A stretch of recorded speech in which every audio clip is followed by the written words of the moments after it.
Bonjour et bienvenue sur Vidéo Formation. Dans ce tutoriel vidéo sur l'utilisation du logiciel d'animation 2D et 3D Terragen, je vais vous montrer comment, après avoir généré le terrain, après avoir fait un rendu de meilleure qualité de l'image, comment, après avoir modifié les altitudes minimales et maximales du terrain, vous pouvez sculpter le relief.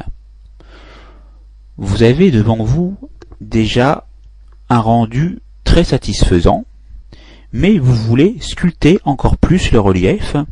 Pour ce faire, vous allez, par le biais de la fenêtre Landscape qui se trouve ici, cliquer sur le bouton View Sculpt.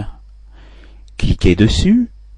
Si cela n'est pas déjà fait, cliquez sur le bouton Basic Sculpting Tool.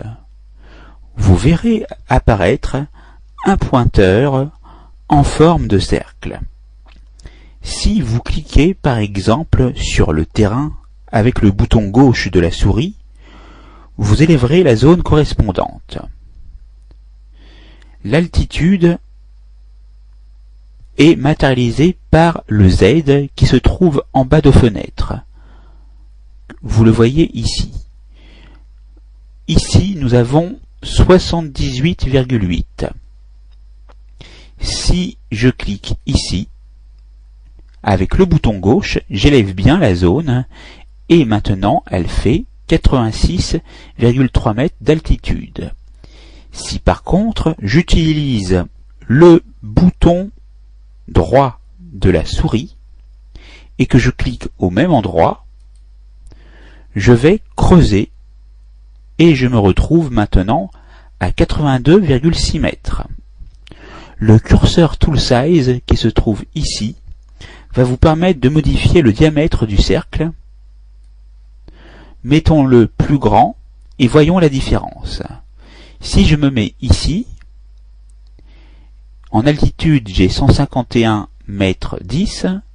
Si je clique sur le bouton gauche pour élever le terrain, vous voyez que l'altitude est beaucoup plus grande. De même, à contrario, si je clique sur le bouton droit, je creuse plus profondément le terrain.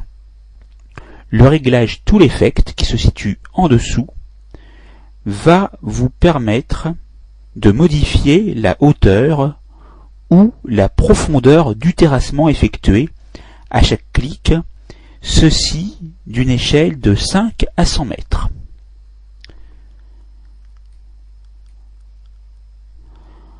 Vous pouvez poser le pointeur sur le terrain pour connaître son altitude, comme nous l'avons vu. Ici, par exemple, nous sommes à moins 25 mètres. Et vous voyez bien que toutes les coordonnées sont affichées en bas. Une fois que vous êtes satisfait, vous pourrez cliquer sur le bouton Render Preview de la fenêtre Rendering Control. Cliquons dessus.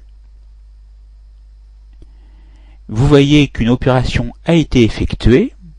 Si maintenant vous voulez voir l'image, cliquez sur Render Image et vous aurez le résultat. La formation est terminée, c'est à vous.